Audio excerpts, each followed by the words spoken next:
The opening words are these brief but very powerful words of Mahatma Gandhi. A principle is a principle, and in no case can it be watered down because of our incapacity to live it in practice. We have to strive to achieve it, and the striving should be conscious, deliberate, and hard.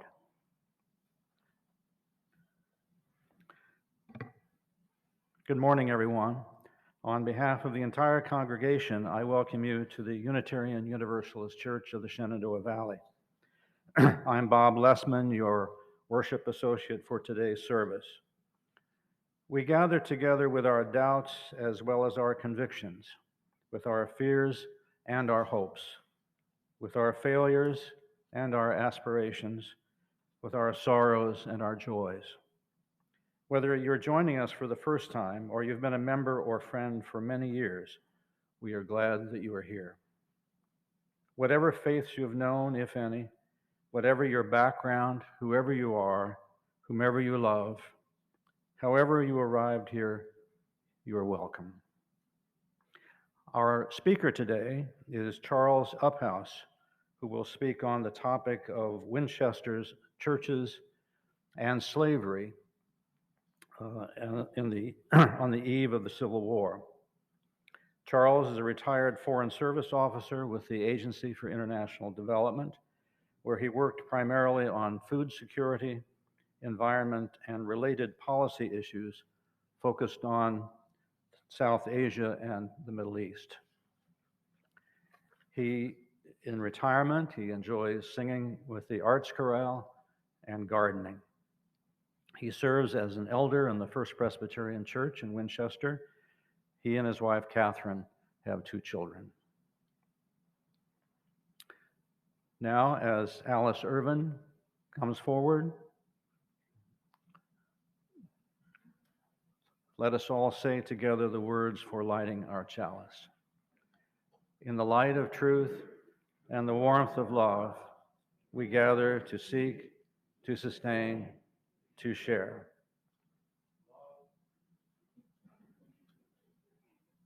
And I invite you to join with me as we say our covenant. Love is the spirit of our church. The quest for truth is its sacrament. To dwell together in peace, to seek the truth in freedom, and to help our neighbor. To these ends, we covenant one with another.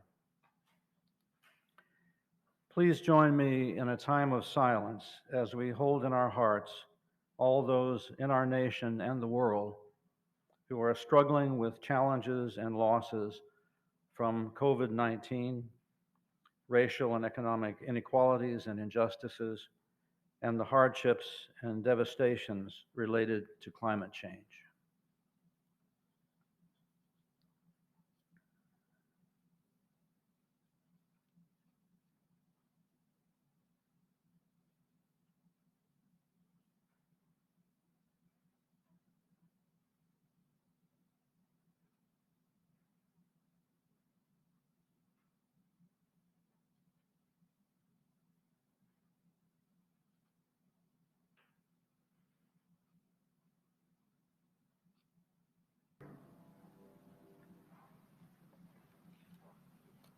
Our words for reflection today are 3 passages from the journal of the 18th century American Quaker, John Woolman.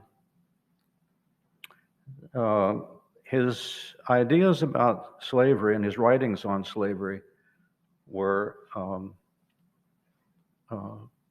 predictive, it seems to me.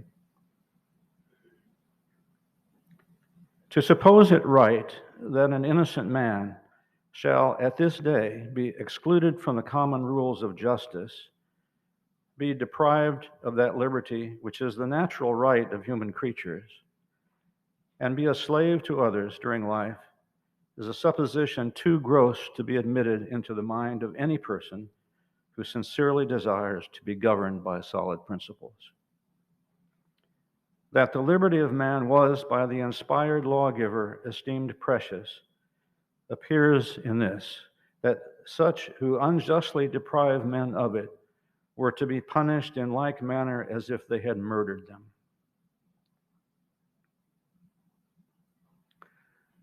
He wrote after a visit to the southern colonies,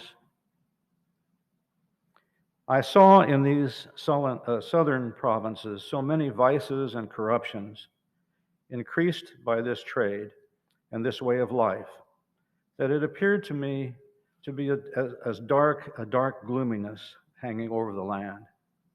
And though now many willingly run into it, yet in future the consequence will be grievous to posterity.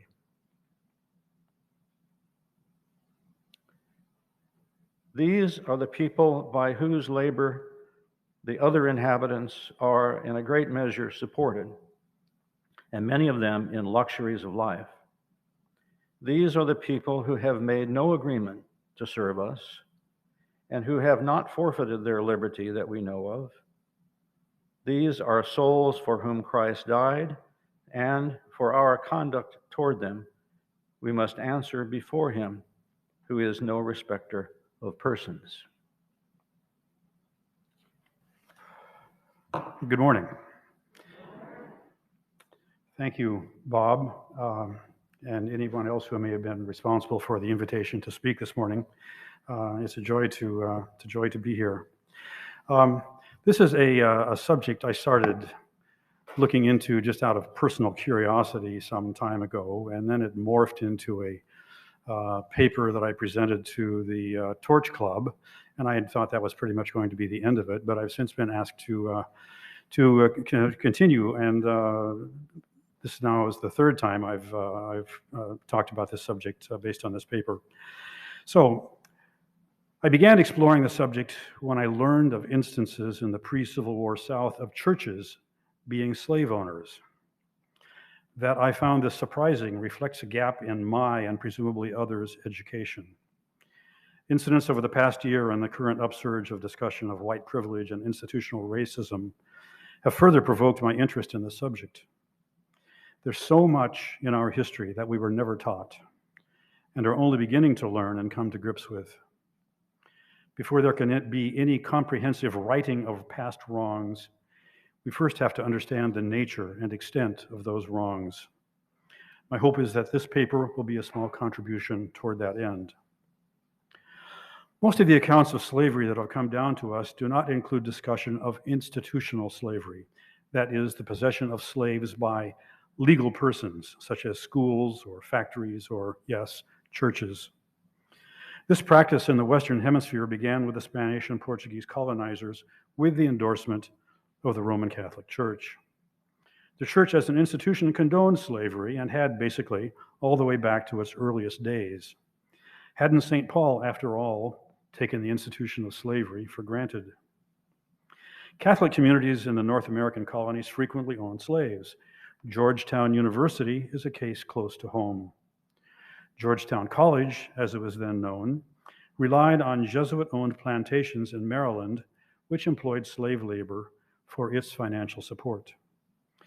In 1838, when these plantations no longer produced a reliable income, the priests who founded and ran the college decided to raise cash by selling nearly all the enslaved persons who worked these plantations.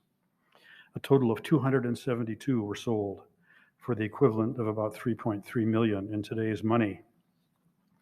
By such means, institutions could demonstrate and perhaps convince themselves that the ownership and disposition of slaves made it possible for them to extend the range of good works beyond what would normally be possible, to include schools, poorhouses, and salaries for the clergy. Institutional slavery, however, was characterized by inherent contradictions. One of the primary defenses offered for slavery was that enslaved persons benefited by having a master rather than an employer, because a good and reasonable master would have a personal financial interest in their welfare, unlike the wage slaves, so-called, of the North, whose employers had no further obligation beyond payment of a salary. Further, slavery gave Christian masters the opportunity to care for the simple and uncivilized and prepare them for heaven. Thus, they could undertake a virtual mission to the heathen without having to leave the comforts of home. Presbyterian minister Joseph Wilson, in an 1861 sermon on the mutual relation of masters and slaves as taught in the Bible, summarized decades of such thinking based loosely on one of Paul's letters to the Colossians. He said, "Notwithstanding the careful guardianship of the principle of authority on the part of owners, yet must they, the slave owners, not forget that they are to give an account to God for the right use of their exalted stewardship. They are to endeavor to train up their servants for heaven, as much bound to do this as they are bound to attend to the religious instructions of their own children." Institutional slavery, however, broke this bond, since those slaves who were not directly employed in maintaining church or school property had to be hired out every year, regardless of age or health. This, after all, was how the income was generated. But this meant there was no home for such persons to turn to when they were ill or ill-treated, and thus institutional slaves were in a particularly precarious situation. They were under the control of a hirer with no long-term interest in their welfare, making it next to impossible to carry out the paternal responsibility described in Wilson's sermon. Any obligation the owner might owe to a slave was set at a distance, if not removed altogether. For this reason and the attendant cruelties, institutional slavery was controversial even within the churches that practiced it. When we turn to Virginia churches, Anglican parishes were the first in Virginia to own slaves. These were acquired initially through donations and later through deliberate purchase. While one early 18th century Anglican minister declared that he thought it was unlawful for any Christian, and particular for a clergyman, to employ slaves, his view was the minority at a time when few Englishmen, either in the colonies or in England, questioned the existence or morality of slavery. Anglicans employed slaves in two key ways. The first was to entice clergymen from England to take up duties in the colonies by providing property for their use, a glebe, that's the meaning of the term glebe, and slaves to work it as part of the compensatory package. Second, parishes also experimented with owning slaves for the benefit of the poor, i.e., poor whites. With the disestablishment of the church following the American Revolution, slave owning became an increasingly important source of general financial support for many parishes, serving to stabilize their tenuous financial situation. Thus, the Anglican Church set the example for institutional slaveholding in Virginia for other religious denominations and schools. Before the American Revolution, religious dissenters, such as the Presbyterians, were still required to tithe to the Anglican parish in which they lived, so that in effect they were supporting two churches. In order to alleviate the financial burden, the leaders of Briery Presbyterian Church in Prince Edward County, many of them slave owners, decided in 1766 to raise money through subscription for a permanent endowment that would be invested in slaves. The annual hire of these church-owned slaves and their increase forever hereafter would pay the minister's salary and fund other needs of the church. For the next 100 years, Briery Presbyterian was the beneficiary of the labor of these slaves and their descendants. Other Presbyterian churches followed the lead of Briery, particularly in the area around Hampton-Sydney College, which itself owned slaves.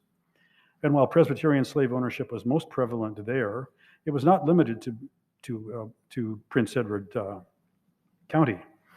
Bedford County in Western Virginia also had a slave-owning congregation, and there were likely others.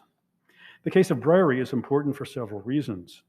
Briery Presbyterian records have been largely preserved and provide rich details about the practice, and about the lives of the slaves it owned.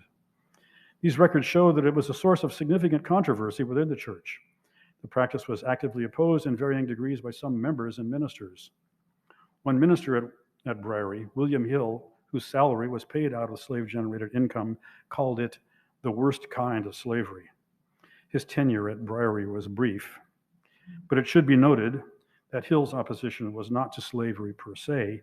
Rather, he opposed institutional slavery because it did not conform to the church's own standards for slaveholding as described in Wilson's sermon. By the early 19th century, Methodist and Baptist churches were making inroads in the South. Methodism, as it arose in England, was strongly anti-slavery and used its influence to publicly and privately oppose the institution, characterizing it as contrary to the laws of God, man, and nature, and hurtful to society.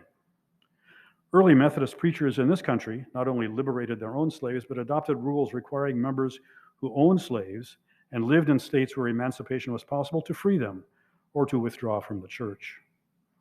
But as slavery became interwoven into the fabric of commercial and economic life in the South, where the church was growing particularly strong, the institution of slavery came to be accepted and eventually regarded as essential to civic and commercial life.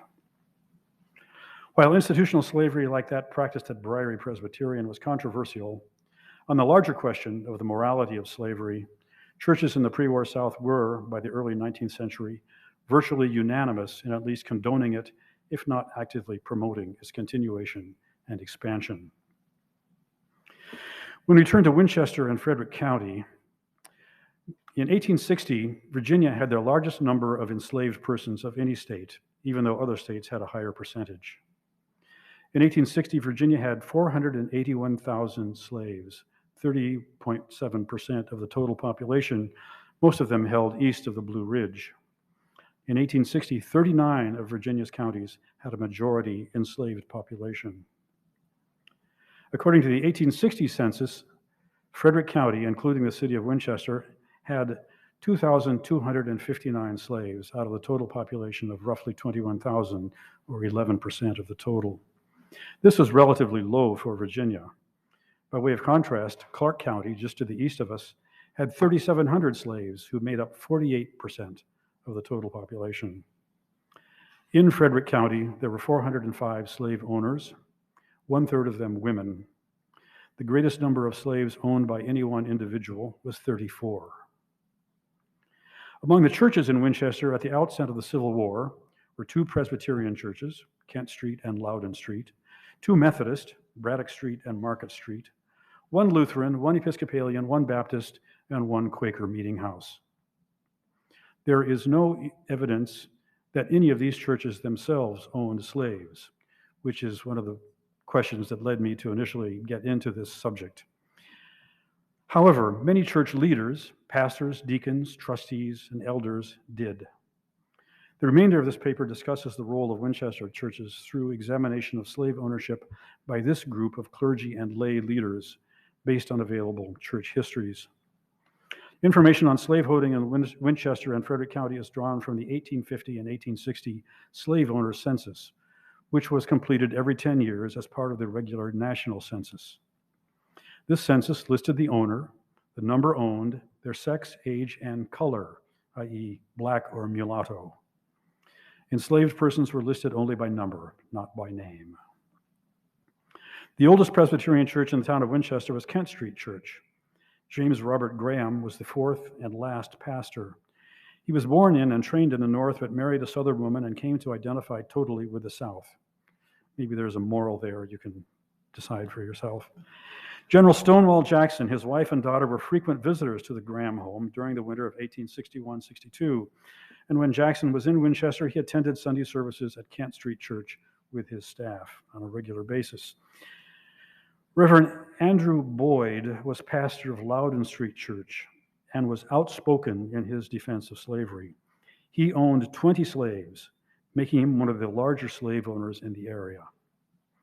When the abolition movement began to rend the church, he ardently defended the Southern position, namely, that the institution was not just a benefit to the colored race, but a divinely ordained institution for their cultural uplift. It's in the slave ownership by one of the 2 Presbyterian pastors and by elders in both congregations that the extent of Presbyterian complicity and local slavery becomes clear. In addition to Pastor Andrew Boyd, 2 serving elders at the Loudon Street Church in 1860 owned slaves, one with 10, another with 3. One interesting case is that of Thomas Tidball, an attorney who was elected elder at Loudon Street in 1856 and apparently died the same year. The 1860 slave owner census shows 13 slaves owned by Lucy Tidball, a daughter of Thomas. Going back to the 1850 census, we find that Thomas Tidball at that time owned 10 slaves. Of these, 8 were females, 6 of them of reproductive age. The clear implication is that one of his commercial interests was the breeding and sale of slaves. At Kent Street Church, Elder John Bell owned 11 slaves. 3 other serving elders also were slave owners with numbers ranging from 1 to 5. In terms of the Baptists, records for the period before and during the Civil War are sparse. In 1859, the Reverend William Semple Ryland was called to become pastor. At the outbreak of the war, he resigned to become chaplain with the Confederate Army. And during the years of the war, there are no records of any activity on the part of Baptists in Winchester.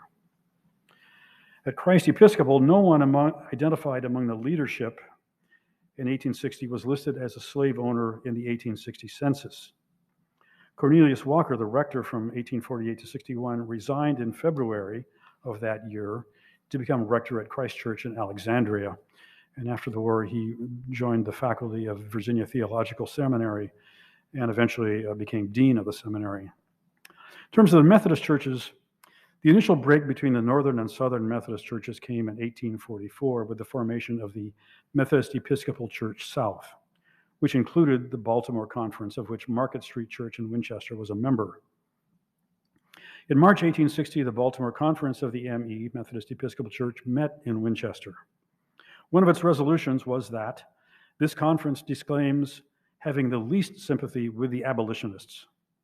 On the contrary, we are determined not to hold connection with any ecclesiastical body that makes non-slaveholding a condition of membership in the church. In other words, slaveholding was just fine with the churches of the Baltimore Conference, including Market Street Methodist. The sympathies of Reverend Benjamin Brooke, the pastor at the time, were clearly with the South. He writes in his diary, for example, of observing the Battle of Kernstown and praying for Jackson's forces. Of the 11 identified leaders, preachers, stewards, elders of Market Street Methodist in March 1861, only 2 were identified in the 1860 census as slave owners. One owned 6, the other owned 1. Braddock Street Methodist separated from Market Street a few years before the start of the war. The pastor there at the time the war broke out, J. Lester Shipley, resigned his position in 1862 and joined the Confederate Army. There is no evidence that any identified church leaders owned slaves in 1860. At Grace Lutheran, William Miller Baum, a native of Pennsylvania, was pastor during the years 1858 to 62. At the outset of the war, he returned to Pennsylvania and resigned his position. Reverend Baum owned no slaves. Of the 3 church trustees in 1860, 1 owned 6 and another owned 1. Of the 8 elders, 1 owned 6 and another owned 4. Turning to the Quakers. Quakers did own slaves in the early days of this country, but unlike the other denominations, the practice was over time discontinued. The Baltimore Yearly Meeting of 1772 made slavery a disownable offense. In other words, by disownment, you're voted off the island, you're thrown out of the church, excommunicated. Slavery was entirely abolished among the Virginia Friends in 1817. According to the Quaker Discipline of 1821, quote, "It remains our continued concern to prohibit our members from holding in bondage our fellow men. Anyone continuing in slave ownership, slave trade, or any step resulting in continuing bondage was to suffer disownment for immoral, unjust, and reproachful conduct." On the eve of the Civil War, there were 2 Quaker meeting houses in the Winchester-Frederick County area, Hopewell near Clearbrook in northern Frederick County, and Center Meeting House in Winchester. Both adhered closely to the proscription against any involvement in slavery. The history of Hopewell lists incidences of disownment. The most common reason was marrying contrary to discipline. However, other reasons listed were purchasing Negroes and holding slaves. Other reasons for discernment included dancing at a frolic, joining the Baptists, joining the Methodists, or attending a singing school. It is clear, however, that at least in the case of Hopewell, the prohibition against slavery was taken seriously. It's a tragic fact that over the course of this country's history, churches and states that allowed slavery allowed themselves to be co-opted and transformed by the prevailing commercial and political interests. The Methodist Church in the South, for instance, moved from resistance to accommodation to active support and promotion. And the Methodists were by no means alone. Southern congregations generally tried to thread the needle by opposing the abolitionists while promoting the uplift and eventual, at some point in the indeterminate future, freedom for the enslaved. However, when the war came, these congregations almost invariably cast their lots with and lent their wholehearted support to the South. And while there was no institutional slaveholding per se by Winchester churches on the eve of the Civil War, certain churches, prominent among them the town's two Presbyterian churches, were quite comfortable with the practice, as evinced by the fact that one of the two Presbyterian ministers was one of the larger slaveholders in the county. This brief analysis says nothing about the extent to which slaveholding was practiced by ordinary lay members of these congregations, but the fact that church leaders did so would indicate that the practice was generally accepted by the wider membership. The only organized congregations in the Winchester at that time that maintained an adamant objection to slavery, to their enduring credit, were the Quakers. I had originally ended the paper here, but I've been asked to go a step further and say a few words about what we today with this kind of information. There were no slaveholders in my family, although we're related to some who probably were. Two of my grandfathers served the Union, one in the Missouri Home Guard and one in a Connecticut regiment. The UUs, of course, were leading abolitionists. Does that absolve us?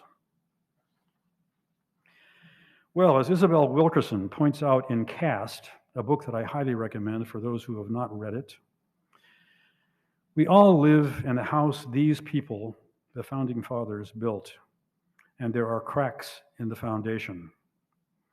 Plastering over the cracks will not serve us well if we want that house to last another 250 years. In 1985, Richard von Weizsäcker, the president of the West German Federal Republic and Wehrmacht veteran, made a landmark speech to the German parliament that directly confronted Germany's Nazi past at a time when many Germans were still in deep denial. He said, "From our own history, we learn what man is capable of. For that reason, we must not imagine that we are now quite different and have become better. Germans should use the memory of our own history as a guideline for our behavior now and in tackling the unresolved problems that lie ahead." Germany has made some of the greatest contributions to Western civilization. It has also committed some of the greatest crimes. To its credit, Germany has committed itself to remembering, conducting the hard work of memory, in the words of one author. We in this country need to know and acknowledge our history, all of it. We need to do more memory work. I don't expect the US government to do anything comparable to the German government and officially apologize and extend reparations to Native Americans and descendants of enslaved persons, but I do expect those institutions that played important roles in maintaining and justifying slavery and genocide to acknowledge the fact and seriously consider how they might begin to make amends. I specifically include churches in that category. Presbyterian, Methodist, Baptist, Episcopal, Catholic churches provided the moral and theological rationale for slavery. And church leaders set an example, the pre-war Winchester churches being a case in point. The Southern Baptists have only recently acknowledged their responsibility and offered an apology. We have the example of Georgetown University, whose students voted to increase their student fees and extend reparations to the descendants of those 272 slaves who were sold, to the extent that they can be identified at all. But we're nowhere near where we need to be. A Washington Post editorial of August 1st proposes some specific policy steps short of reparations that could go a long way toward redressing past wrongs. Among them, financial restitution for identifiable victims of specific injustices. For example, the Tulsa pogrom, of which we've been hearing a lot lately. The formalization of informal land titles that prevail in much of the Deep South, the lack of which prevents compensation for losses due to hurricanes. And the idea of baby bonds, to which the government, which every person would acquire at their birth and to which the government would contribute annually based on family income. All good, workable ideas. Coming back to where I started, we have to know our history if we want to truly set things right. We must insist that students learn the full history, must do the hard memory work, not for the purpose of tearing our country down, but for the purpose of making it better, building a more perfect union. We are and always will be a work in progress. Thank you. Thank you, Charles. The purpose of the church is to encourage all who gather to grow more generous in spirit and action. We now take an offering that allows us to exercise that all-important generosity of spirit, an offering for this self-supporting church and its many ministries.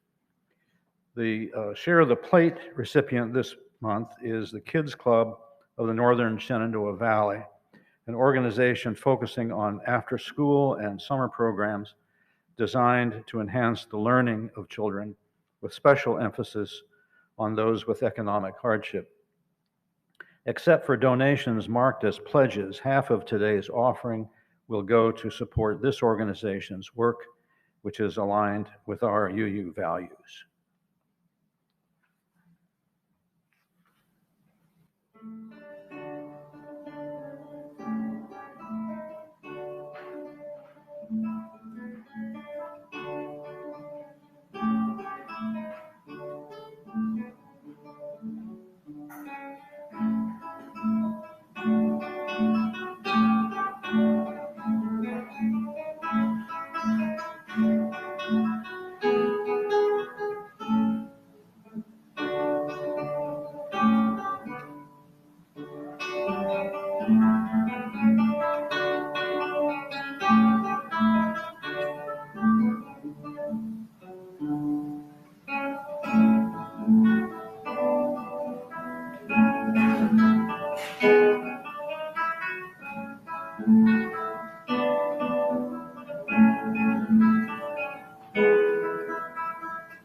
As Alice extinguishes the flame, let us say together the words for extinguishing the chalice, which are printed in your order of service. We extinguish this flame, but not the light of truth, the warmth of our community, or the fire of commitment. These we carry in our hearts until we meet again.